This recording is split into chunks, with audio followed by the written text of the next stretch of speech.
Junior അഭിഭാഷകയെ senior അഭിഭാഷകൻ തല്ലി. വഞ്ചിയൂർ കോടതിയിലെ ഓഫീസിലാണ് സംഭവം. പെൺകുട്ടിയുടെ പേര് ഷാമിലി ജസ്റ്റിൻ. ആ തല്ലിയ അയാളെ പേര് കേൾക്കണ്ടേ? ബെയിലിൻ ദാസ്. ബെയിലിൻ ദാസ് തല്ലുകയും ചെയ്തു. അതിനുശേഷം കുറച്ച് മണിക്കൂറുകൾ കഴിഞ്ഞപ്പോൾ ഒളിവിലും പോയി. ഈ തല്ലുന്ന സമയത്ത് ബാർ കൗൺസിൽ അംഗങ്ങൾ അവിടെ ഉണ്ടായിരുന്നു. എന്നിട്ട് അവരെല്ലാവരും അവിടെ നിൽക്കവേണ് ഈ സംഭവം നടക്കുന്ന. ഈ പെൺകുട്ടി പറയാണ്, ഞാൻ പോലീസിനെ അറിയിച്ചു. പോലീസ് വന്ന് വെളിയിൽ വന്ന് നിൽക്കുമ്പോൾ ഈ അംഗങ്ങൾ എല്ലാവരും കൂടി പറഞ്ഞു ഒരു അഡ്വക്കേറ്റാണ്, അത് അഡ്വക്കേറ്റ് ആവുമ്പോൾ ബാക്കിയുള്ളവർക്കും കൂടി അതൊരു നാണക്കേടാണ്. അപ്പം അങ്ങനെ ആയ അഡ്വക്കേറ്റ് ആണെന്നും പറഞ്ഞുകൊണ്ട് അത് ഇങ്ങനെ പറഞ്ഞുകൊണ്ട് അവരങ്ങ് ഒന്നുമല്ലാത്ത രീതിക്കാണ് അങ്ങ് ആക്കിയത്. എന്നിട്ട് അവൻ അവിടെ നിൽപ്പുണ്ട്. ഈ അടിച്ച അയാള് ബെയിലിൻ ദാസ് അവിടെ നിൽപ്പുണ്ട്. അപ്പോഴും വേണമായിരുന്നെങ്കിൽ പോലീസിനെ അറസ്റ്റ് ചെയ്യാമായിരുന്നു. പക്ഷേ ഇവരിങ്ങനെ പറഞ്ഞതിൻ്റെ പേരിൽ ഇയാളെ അറസ്റ്റ് ചെയ്തില്ല. ജൂനിയറായിട്ട് ഇയാളെ കൂടെ മുമ്പ് അങ്ങോട്ട് വർക്ക് ചെയ്തിരുന്ന ഏതോ ഒരു സ്ത്രീ അവിടെ ഉണ്ടായിരുന്നു. അവിടെ വന്നിട്ട് 2-3 ആഴ്ച ആയോളെന്ന് ഷാമിലി പറയുന്നുണ്ട്. എന്തോ അവിടെ പ്രശ്നം നടന്ന്, വേറൊന്നുമില്ല, ഇവള് ഇച്ചിരി നുണ പറയുന്ന കൂട്ടത്തിലാണ് മറ്റോള്.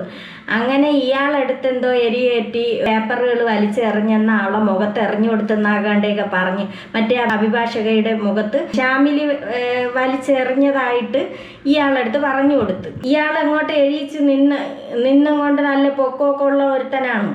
ഈ പെൺകുട്ടിയെ കഷ്ടം അടിച്ച് ആദ്യം ഒരടിക്ക് തന്നെ അവൻ്റെ ആ കയ്യിലെ ആ ഉരുക്കിൻ്റെ ഇതാണ് പറയണത്. അവൻ എന്തരൊക്കെ എവിടെയൊക്കെ എന്തരൊക്കെ പണിക്കൊക്കെ പോയി കിടന്നവനാണ്. അവന് ആ ഉരുക്ക് കൈ കൊണ്ട് കവാലം പൊളക്ക അങ്ങ് അടിച്ചു കൊടുത്ത് ഈ പെൺകുട്ടീര ആ സൈഡ് ഇങ്ങനെ ചരിച്ചു വെച്ചിട്ടാണ് അടിച്ചത്. എത്ര അവന് വിവരം ഉണ്ടായിട്ടാണ് ഇവനെ അഭിഭാഷകനെന്നൊന്നും പറഞ്ഞിട്ടൊന്നും കാര്യമില്ല, മറ്റുള്ളവരെ കൂടെ പറയിക്കേ. ഈ പെൺകുട്ടി അടിക്കുക, ഒരടിക്ക് പാവം അതങ്ങ് തറയിൽ വീണുപോയി. വീണിട്ട് അത് വീണ്ടും ചാടി എഴുതിക്കുന്നുണ്ട്. വീണ്ടും അവ അടിച്ചങ്ങ് തള്ളിയിടേണ് ചെയ്യണത്. അടിച്ച് തള്ളിയിട്ടിട്ട് പിന്നെ മൂന്നാമത് ഈ പെൺകുട്ടി പറയുന്നുണ്ട്, മൂന്നാമത് എന്നെ അടിച്ചെന്നാണ് തോന്നണമെന്നാണ് പറഞ്ഞത്. എന്നിട്ട് ഇത് കഴിഞ്ഞിട്ട് ബാക്കിയുള്ളവർ നോക്കിക്കൊണ്ട് നിൽക്കവേല, അവർക്കൊന്നും ചെയ്യാൻ പറ്റൂലെന്നാണ് പറയണത്. ഒരു ക്രിമിനലിന്റെ മൈൻഡുള്ള ഒരുത്തനാണ് അയാൾക്ക്. എല്ലാവരെയും ഒരു ഭരണമുണ്ട് അതിനകത്ത്. അയാളാണ് ഉയർന്ന സ്ഥാനത്തിരിക്കണ എന്നുള്ള ഒരു വിചാരമാണ് അയാൾക്കുള്ളത്. ഇതിനു മുമ്പും ഈ പെൺകുട്ടിക്ക് ഇതുപോലെ ഒരു അനുഭവം ഉണ്ടായിട്ടുണ്ട്.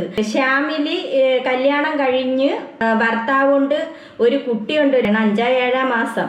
ഷാമിലിയെ ഗർഭിണി ആയിരുന്ന സമയത്ത് തന്നെ 5 മാസം ആയപ്പോഴത്തേക്ക് തന്നെ ഇയാൾ അടിച്ചിട്ടുണ്ട്. ഇയാൾ എന്തേലും എവിടത്തെ വീട്ടിലുള്ളവരെ കണക്കാണ് കയറി അടിക്കുന്നത്. വീട്ടിലുള്ളവരാണ് ഒന്ന് അടിച്ചു കഴിഞ്ഞാൽ അത് സഹിക്കുക. അതുപോലെയാണ് നാട്ടിലുള്ള യവന്മാരെങ്കിലും ഇട്ട് അടിക്കണത്. എന്നിട്ട് ഈ പെൺകുട്ടി ഇപ്പം ഈ ഇടയ്ക്ക് വെച്ചിട്ട് ആ മറ്റോട് എരിയേറ്റി കൊടുത്തതിൻ്റെ പേരിൽ ഷാമിലി വരാതിരിക്കുകയും വന്നില്ല, മതിയാക്കി പോയി. വരാതെ ഇരുന്ന് 2-3 ദിവസം കഴിഞ്ഞപ്പോഴത്തേക്ക് ഈ ഷാമിലി ഇയാളെ മൊബൈൽ നമ്പർ ബ്ലോക്ക് ചെയ്ത് വെച്ച്. 2-3 ദിവസം കഴിഞ്ഞപ്പോൾ ഇയാൾ അമ്മയും അച്ഛൻ്റെ അടുത്തും ഒക്കെ മാപ്പ് ചോദിക്കും കണക്കൊക്കെ വിളിച്ചിട്ട് ഷാമിലിയെ പറഞ്ഞു വിടണം. ഷാമിലി ഇല്ലാതെ എനിക്ക് പറ്റൂലോ, ഓഫീസിൽ എന്നെ കൊണ്ട് പറ്റൂല, 3 വർഷം കൊണ്ട് പ്രാക്ടീസ് ചെയ്യണതാണ്, ഷാമിലി ഇല്ലാതെ പറ്റൂല എന്നും പറഞ്ഞുകൊണ്ട് ഇയാളെന്തേലും ഷാമിലി ഇല്ലാതെ അയാൾക്ക് ഭാര്യയും മക്കളും കുടുംബമുള്ള ഒരുത്തനാണ്. ഷാമിലി ഇല്ലാതെ പറ്റൂല, അങ്ങനെയാണ് ഇങ്ങനെയാണെന്നൊക്കെ പറഞ്ഞ് ഇപ്പം ഈ പെൺകുട്ടി പറയാണ്, ഷാമിലി പറയാണ് അമ്മയുടെ അടുത്ത് എനിക്ക് പോവാൻ വയ്യമ്മ.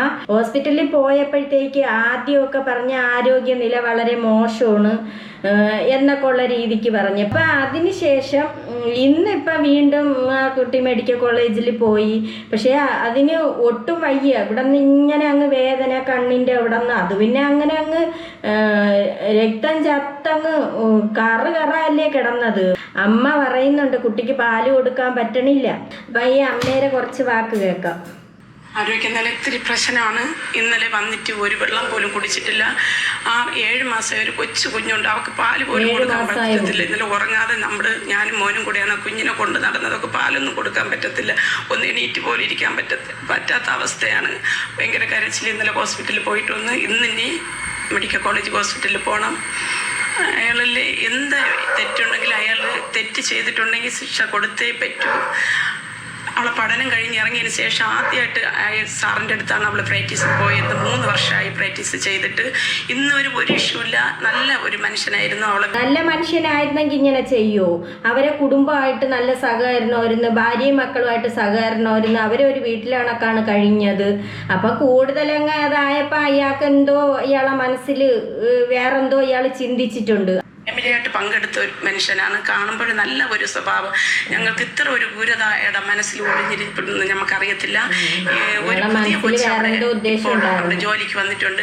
ആ കൊച്ച് ഒരു ഫയൽ ഇവളെ കൊണ്ട് നോക്കാൻ പറ്റത്തില്ലെന്ന് പറഞ്ഞൊരു ഫയൽ എടുത്ത് മേശപ്പുറത്ത് ഇട്ട് കൊടുത്തേനെ. അവൾ എന്തോ കുറച്ചുകൂടെ എന്തൊക്കെ കൂട്ടി സാറിൻ്റെ കൂടെ മോശമായിട്ട് രീതിയിൽ അവിടെ ഒരു പെരുമാറിയെന്ന് പറഞ്ഞിട്ടാണ് സാറിൻ്റെ കൂടെ പറഞ്ഞു കൊടുത്ത്. സാറ് പറഞ്ഞ് ഇനി നാളെ തൊട്ട് ഓഫീസിൽ പോകണ്ട എന്ന് പറഞ്ഞ്.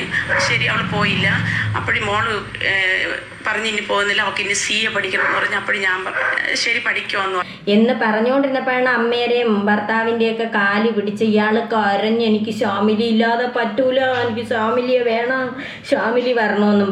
രാത്രിയിൽ അയ്യോ ഷാമിലി ഓഫീസിൽ വന്നില്ലെങ്കിൽ പറ്റത്തില്ല, ഓഫീസ് കാര്യങ്ങളെല്ലാം ഷാമിലിക്ക് അറിയാത്തുള്ളൂ, അതുകൊണ്ട് ഓഫീസിൽ വരണമെന്ന് പറഞ്ഞിട്ട് അയാൾ എന്നെ വിളിച്ച് ഷാമിലിയുടെ ഹസ്ബൻഡിനെ വിളിച്ച് പറഞ്ഞ് ഇനി ഒരു ഇഷ്യൂ ഉണ്ടാകത്തില്ല, ഷാമിലി ഓഫീസിൽ വിടണം, CO പഠിക്കണമെങ്കിൽ എൻ്റെ ഓഫീസിൽ വർക്ക് ചെയ്തിട്ട് അവൾക്ക് CO പഠിക്കാൻ പോവാം എന്നൊക്കെ പറഞ്ഞ് നമ്മളെ താഴ്മ പറഞ്ഞിട്ടാണ് മോള് തിങ്കളാഴ്ച തൊട്ട് വീണ്ടും ഓഫീസിൽ പോയത്. പോയിട്ട് സാറേ ഞാൻ ഒരു തെറ്റും ചെയ്തില്ല, എൻ്റെ കാര്യത്തിൽ അവൾ ഇനി ഇടപെടാൻ വരരുത്, അവരെ വർക്ക് അവർ ചെയ്യണം എന്ന് ഇത്രയും അവൾ എൻ്റെ കാര്യത്തിൽ അവർ ഇടപെടരുത്. ആ സ്ത്രീ കുറച്ച് ദിവസം ആയോളെന്ന് പറഞ്ഞ ആ സ്ത്രീ, അത് ഇയാൾക്ക് പരിചയമുള്ളതാകണ്ടേണ്.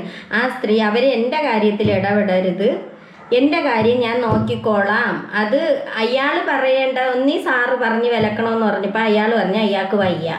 അപ്പോൾ ഈ കുട്ടി പറഞ്ഞ് എനിക്ക് പറയേണ്ടി വരും എന്ന് പറഞ്ഞപ്പോഴാണ് ഇയാൾ കവാലം പുളക്കം അടിച്ച്. അതെന്ത് അയാൾക്ക് മറ്റേ പെണ്ണും പിള്ളേരുടെ അടുത്ത് നൊമ്പലം, അവളെന്തോ പറഞ്ഞതായിട്ടാണ് ഇയാൾക്ക് തോന്നിയപ്പോൾ ഇയാൾ അടിച്ചത്.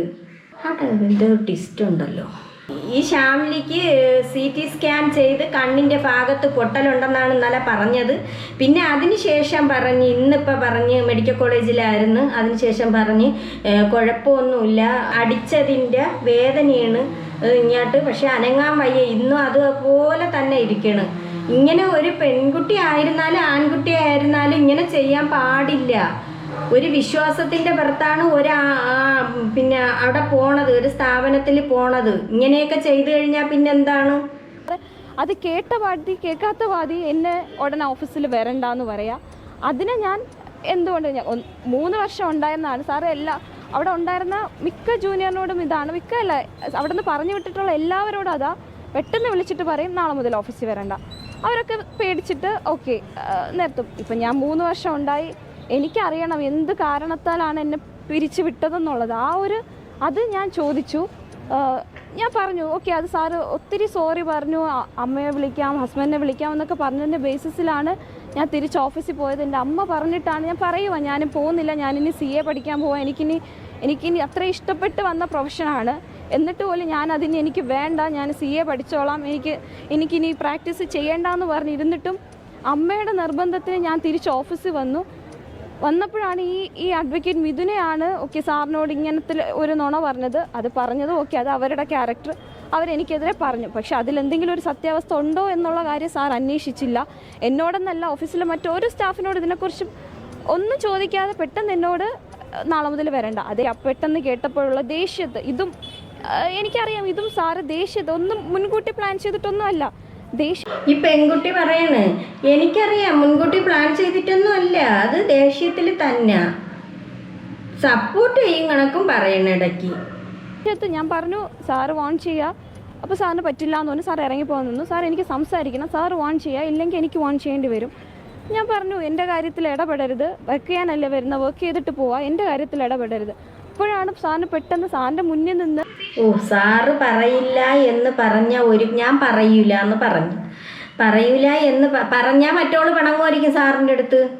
അത് പറയൂല എന്ന് പറഞ്ഞതിൻ്റെ പേരിൽ അത് എനിക്ക് പറഞ്ഞ് വിലക്കേണ്ടി വരും എന്നുള്ള ഒരിത് പറഞ്ഞത് കൊണ്ടാണ് അവിടെ എങ്കിന്നാ നീ പറയുമോ ഒന്നും ചോദിച്ചോണ്ടാണ് അടിച്ചത്. അയ്യോ, അയാൾ തെറ്റ് ചെയ്തതിൻ്റെ പേരിലാണ്. അങ്ങനെ അടിക്കാൻ കൊള്ളാമോ? അല്ലെങ്കിൽ തന്നെ ഒരു കാര്യം തെറ്റ് കണ്ടു കഴിഞ്ഞാൽ അതവിടെ പറഞ്ഞ് സോൾവ് ചെയ്യല്ലേ ചെയ്യാനുള്ളത്.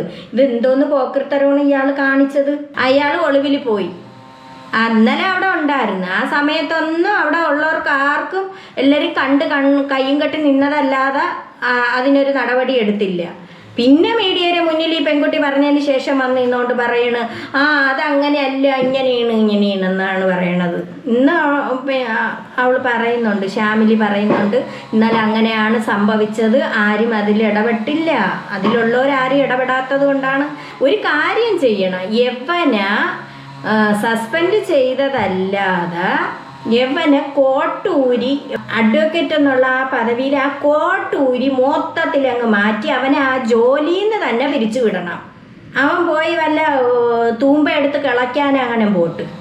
പിന്നെ ഇങ്ങനത്തെ പോക്കർത്തരം കാണിക്കുന്ന സൈക്കോൾ അവിടെ വെച്ചുകൊണ്ടിരുന്ന അവിടെ ഉള്ള കൂടുതൽ പേർക്കും പേടിച്ചിട്ടൊന്നും പറയാത്തതാണെന്നാണ് പറയണത്. കൂടുതൽ പേർക്കും ഇങ്ങനെയുള്ള ഇതൊക്കെ ഉണ്ടായിട്ടുണ്ട്. ഇവനെ പിടിക്കാൻ വയ്യാത്തത് ഇവൻ എവിടെ ഇരിക്കുകയാണ്, അതിൻ്റെ പിന്നിൽ ആളും കാണും, ഇങ്ങനെയുള്ളവന്മാരും കാണും. മറ്റുള്ള കുട്ടികൾക്ക് ജോലിക്ക് പോകണ്ടേ? ഇങ്ങനെയുള്ളവന്മാരവിടെ കയറി കിടന്ന ഭരിക്കാനായിട്ട് കിടക്കണ എത്രയോ പെൺകുട്ടികളുണ്ട് ഇതുപോലെ അഭിഭാഷകമായിട്ട് ജോലിക്ക് പ്രാക്ടീസ് ചെയ്യാനും അതിനും ഇതിനും ഒക്കെ നിൽക്കണവരുണ്ട്. അപ്പം ഈ കുട്ടികൾക്ക് ഇനി പേടിയല്ലേ? ഞാൻ പറയണ ഒന്നുമല്ല, വല്ല ഇതാ ഉണ്ടെന്നുണ്ടെങ്കിൽ പ്രതികരിക്കുക തന്നെ വേണം. അടിക്കണമെങ്കിൽ തിരിച്ചടിക്കണം. അങ്ങനെയാണ് ചെയ്യാനുള്ളത്.